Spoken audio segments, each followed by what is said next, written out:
નમસ્કાર, હું છું જયેશ. શું આપની કુંડળીની અંદર મંગળ દોષ છે?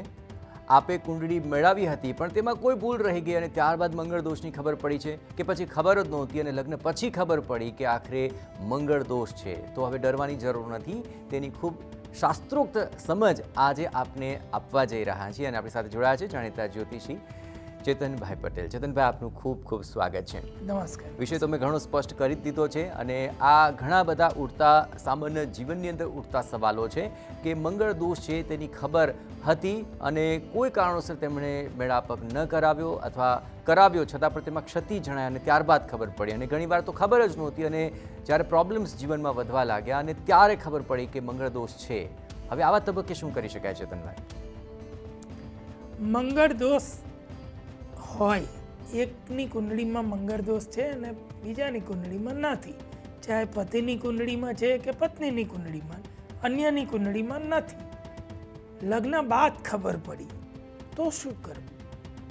આવા પણ પ્રશ્નો બહુ બધા લોકોના મનમાં હોય અને લગ્નમાં પોતાના લગ્ન જીવનમાં તેનું પરિણામ તેઓ ભોગવી જ રહ્યા હોય છે.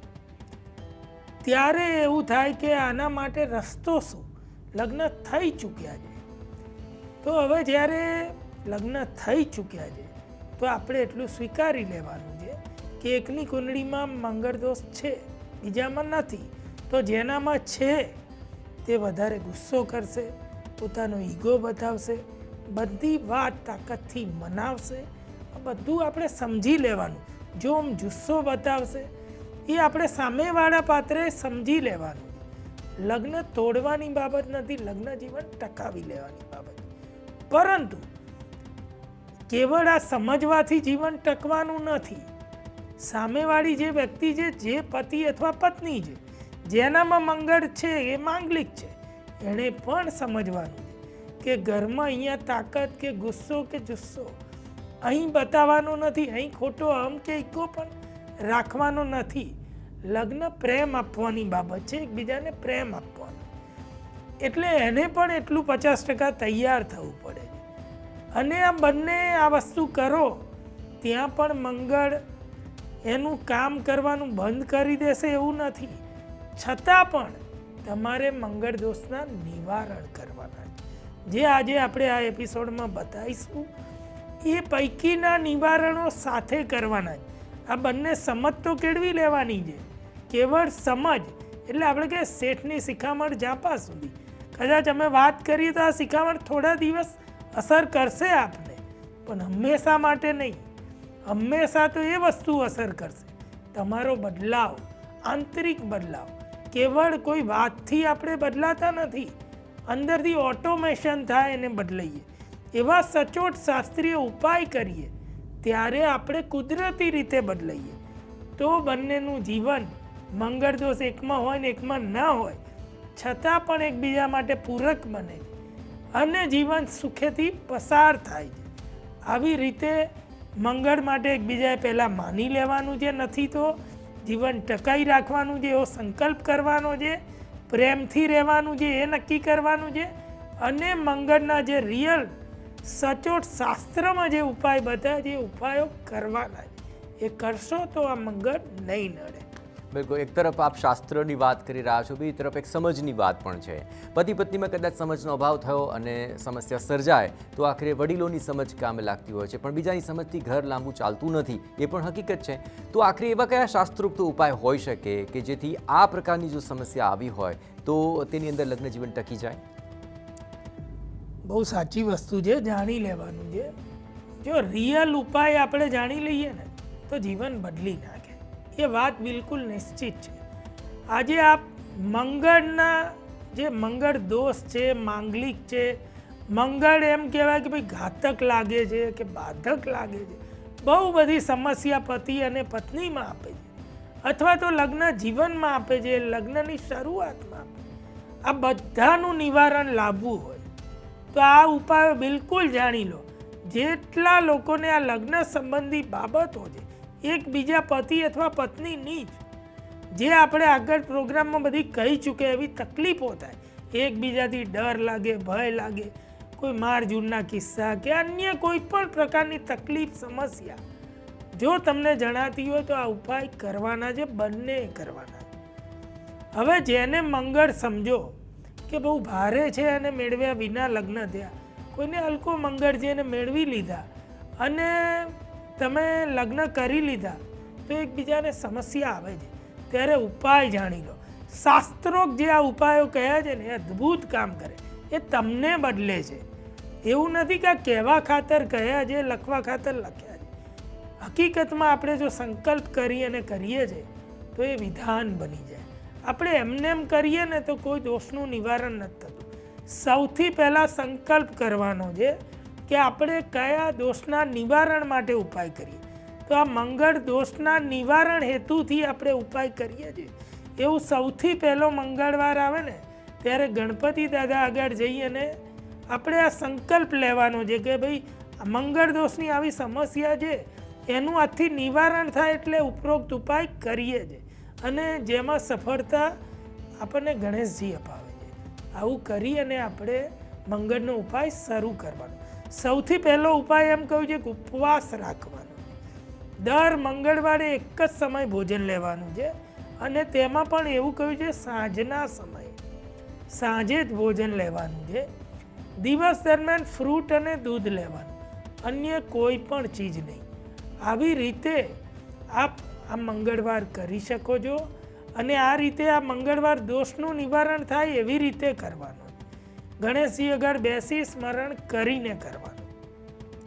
ગણેશજી આગળ દર મંગળવારે કે લગ્ન જીવન કે અન્ય કોઈ દોષ આપને લાગ્યો હોય તેનું નિવારણ માટે ઓમ ગંગ ગણપતયે નમઃ આ મંત્રની એક માળા કરવાની છે કે 10-15 મિનિટ જાપ કરવાનો અને પ્રાર્થના કરવાની. સાથે આ એક મંત્ર જે રાત્રે સૂતા પહેલાં કરવાનું છે. ઓમ ભૂમ ભૂમાય નમઃ, ઓમ ભૂમ ભૂમાય નમઃ, ઓમ ભૂમ ભૂમાય નમઃ. આ મંત્રનો જાપ કરતાં પહેલાં ફરી મનમાં સંકલ્પ કરવાનો, સ્મરણ કરવાનું, જેના નિવારણ હેતુથી આપણે કરીએ છીએ એ માટે. બીજું એવું કહ્યું છે કે મંગળ દોષના નિવારણ માટે હનુમાનજીની અને ગણેશજીની બંનેની આપણે આરાધના કરી શકીએ છીએ. આપને હનુમાનજીમાં વધારે શ્રદ્ધા હોય તો હનુમાન ચાલીસા કે હનુમાનજીના કોઈ મંત્ર, હનુમાનજીના મંદિરે જવું, આવો કોઈ પણ નિયમ આપ લઈ શકો છો. પણ શરત એટલી છે કે શેના હેતુથી કરીએ એ આપણે દરેક વખતે મનમાં સ્મરણ કરી અને કરવાનું. ગણેશજીનું પણ ધ્યાન ધરી શકીએ છીએ, ગણેશજીની પણ પૂજા કરી શકીએ. તેનું પણ એક કારણ કહ્યું છે કે કોઈ પણ દોષોનું શમન આ બંને દેવતાઓ કરી શકે છે. કહેવાય છે કે કલિયુગમાં ગણેશજી અને હનુમાનજી ત્વરિત ફળ આપતા દેવ છે. મંગળ દોષનું એટલું મોટી સમસ્યા હોય છે, ત્વરિત સમાધાન ને ત્વરિત ફળ જોઈએ ત્વરિત, એટલે આ બંને દેવતાઓ પસંદ કરેલા છે. હનુમાનજીનો મંગળવારે જન્મ થયો છે એટલે મંગળનું પણ એ મંગળ દોષનું એ નિવારણ કરી શકે એટલા શક્તિશાળી. ગણેશજી મંગળના એક ભાઈ કહેવાય છે. શાસ્ત્રમાં એવું કહ્યું શિવજીના પરસેવામાંથી મંગળ દેવતા ઉત્પન્ન થયા હતા. એટલે ગણેશજીને રીઝવવાથી મંગળ દોષનું નિવારણ થાય છે. આ ઉપાય ખાસ કહેલા છે.